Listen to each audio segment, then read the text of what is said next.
what attributes and skills do you look for in players, man, when you're recruiting them?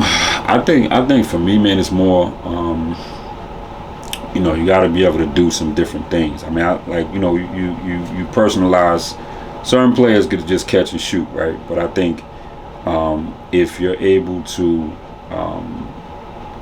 let me say it like this: if you're able to shoot, right, pass, dribble, I mean, obviously that's a good thing, right? But I look for guys that want to develop and want to get better, right? So a lot of kids come in and they think, all right, well, I'm a scorer, I got it all, Nah, we got to work on you getting space to get your jump shot off. We got to work on, your footwork, your 1-2 step into your jump shot. So different, things that will lead you to success. Obviously conditioning, you want to get your shots up, but I think in my brain, I look for a kid that I could make better.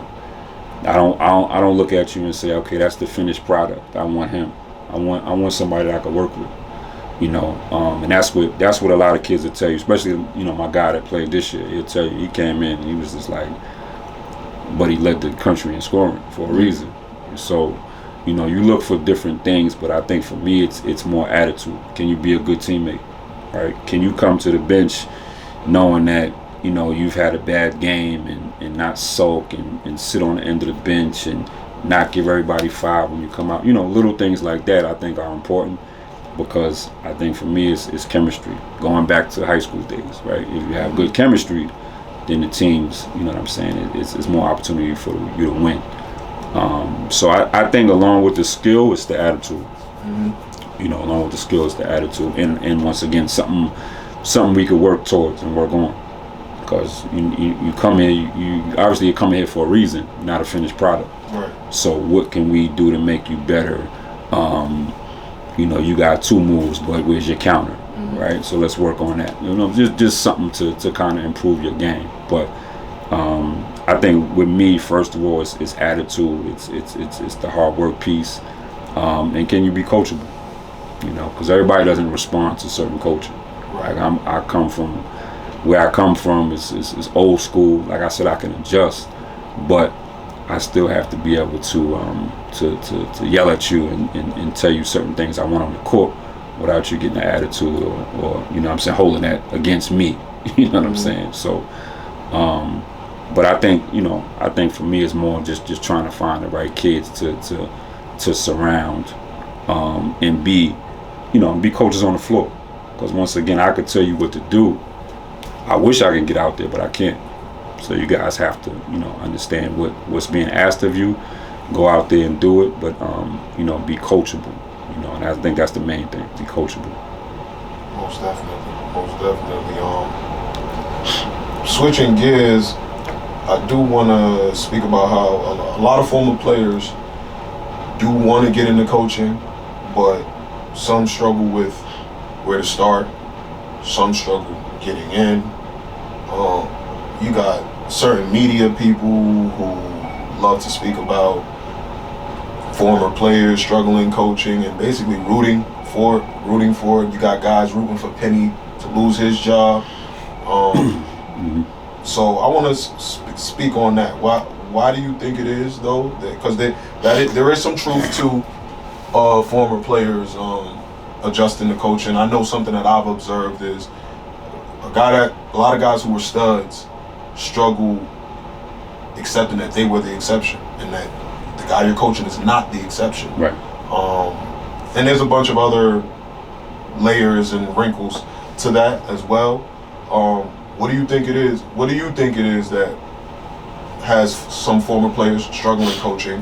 And then for the guys that are struggling coaching or struggling getting in, what are some of the things that you suggest? Yeah, I think you're absolutely right, because it's hard. Think about it. It's hard for you to be one of those guys when you're a player, because now if you make the transition, or if you're trying to make the transition, and you're talking to a kid, that kid is not you. Whether he's better or worse than who you were or are, playing wise, you have to. Once again, I'm gonna use that word. You have to adjust. If you don't, then you're gonna lose respect. of the kid. You know, you're gonna lose respect of the locker room, and then guys aren't gonna understand. They're gonna say, "Oh, coach thinks he's all that." So you have to be humble enough to adjust. And I think that's the main thing. And I think a lot of guys struggle with that, man, because it's it could be ego, right? It could be everyone adjusted to you growing up. Yeah, so that's sometimes that's a hard transition because maybe you were that guy that was in the NBA, or people were catering to you, or you were just one of those type of players, like you said, the exception. And every kid that you coach is not going to be that. So I think just trying to adjust, learning your players, and then being humble enough to kind of take a look at yourself in the mirror and be like, all right, well, let me do it this way, because and at the end of the day, it's about winning, and it's about developing the guys and developing men. So if you have that idea in mind, I think you could be successful. But it's hard for some guys, I think, because you kind of have to bring yourself down a little bit, if you were that type of player, whatever the case, because now, once again, all those guys aren't going to be what you were. All those guys might not even, be Division 1 or 2 players. They might be, a tier under, or whatever the case may be. So you got to understand that. But I think that comes with experience, and that comes with, looking at your players, talking to them, like I said, and being relatable enough where a kid could be like, I learned something from coach, or getting those guys in the gym that might not be as talented or good, but just letting them know that you care and understand, and just, once again, getting your hands on them and improving them and making them better and instilling some confidence, because you can do that too, being one of those guys. Because once again, I think those players will look at you differently knowing that you've played at a high level before. They're going to look at you differently. So I would say that. And then in terms of, you said guys struggling to get in. To get in. You got certain dudes who they played at a high level. They ain't get their first break. Some guys thought that because I played at a high level, that meant I would get my first break. And I've seen some dudes. I've heard some dudes admit, like, yo, man, I haven't spoken to X, Y, and Z in 8 years. They were playing in Europe, and now they're trying to coach. So what would you suggest to dudes like that are trying to break in, struggling to break into the industry on the coaching side? Yeah, I think once again you gotta be humble, because once again it's a business, and I believe once you get to a certain point where you can humble yourself and talk to people and kind of make connections and things like that, you can be successful. But it's a process, because once again, you got guys obviously that have played trying to get in, but then you got people that never played. Right? They shoot to the moon. Yeah. So it's a crapshoot, but I think you gotta play the game a little bit too. You gotta go to different camps and clinics and meet other coaches, right? Because the one thing I learned about this business is once again, it's political. There's a lot of politics involved. So if one guy knows another guy and the coach, used to coach that guy, he's more inclined because he's familiar. And then guys that have their staffs, think about it. When they go to different schools and they take, either they get fired or they go to, move on to different spots, they take their staff with them because they're familiar. So, I think it's all about building relationships too. Yeah. I'm not the type to, to whatever, but it's just, you have to understand that it's not always about you anymore as a player. Now you're in a different realm of trying to make a name for yourself. You made your name for yourself as a player, but you got to play this game in terms of coaching and dealing with people. Making the relationships, going to different events, like you said. Yeah, so building them relationships, for sure. Yeah. Absolutely. Now, you co-authored a book titled Cheers to Fears with your teammate, Jeremy Holmes. How did that come about? What was it that ignited the idea for you and your buddy to co-author some literature? Yeah, no, I mean, I think, Jeremy and I played together my junior and senior year at the University of Pittsburgh. And obviously I'm from New York, he's from Cleveland, Ohio. And we just had always talked about doing something collaboratively together, whether it was like a website or a business or, you know, something. And you know, we both kind of had struggles with that transition from when we played up until, like, you know, getting into the workforce or, you know, coaching or whatever the case may be. So the significance of the title, Cheers to Fears, is, you know, when you're playing and everybody's cheering and clapping for you, it's all good. But then when you stop and kind of, you know, the ball stops bouncing and things fizzle out with your playing career, you know, that anxiety might set in. So those are the fears. Like, what do I do now? So it was just a unique title because we just went, we both were going through the experience or have gone through the experience, and we know so many athletes and young individuals that, you know, go through the same thing.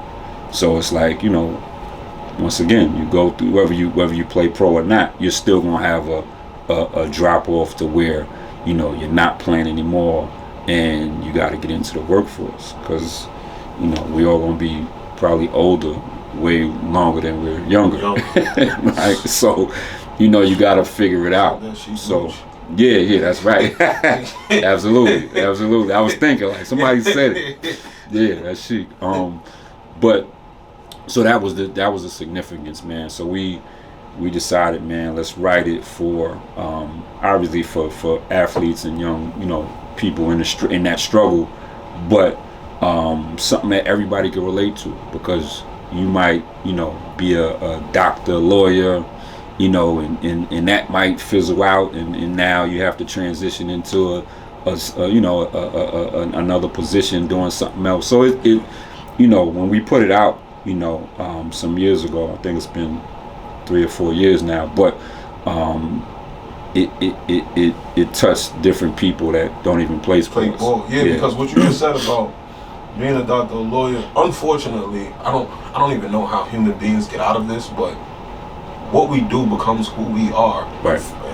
For lack of a better term. Yes. I wish it weren't that, because you see that even happen with firefighters, policemen, whatever, nurse. Absolutely. When they retire, or maybe they get disabled and they're disabled but they can still move around, but it's like as if they lost their mind or they lost their soul. Right. Because they ain't doing what they were doing every day. Mm-hmm. And there's a fear and an anxiety that comes with that. That comes with not doing what it is that you were doing for the past 10, 20 years. No doubt. So most definitely, Cheers to Fears applies to all parts of life. No doubt. And I think, like, it's good for younger guys to understand that early, because then they can prepare themselves for it.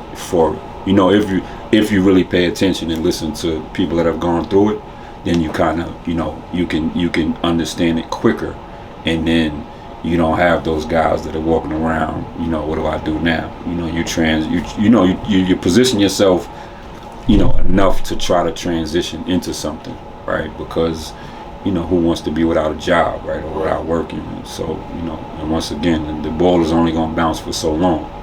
So, but no, it was definitely it was an honor and a privilege, you know, especially trying to, you know, writing a book with my teammate, trying to get that message out, you know, my former teammate, because once again, we both went through it, and then we know so many people that, you know, have gone through the same thing. So to put that message out with him was, you know, it was amazing. Most stuff. Yeah. That's about it, Coach. I greatly appreciate you sitting down with us on Rip and Go and telling us your story, man, and thank you for giving us your time. Definitely. No, thank you for having me. You know, I appreciate you guys, man, and it's always nice to see I think when guys are doing things and we pushing the culture forward.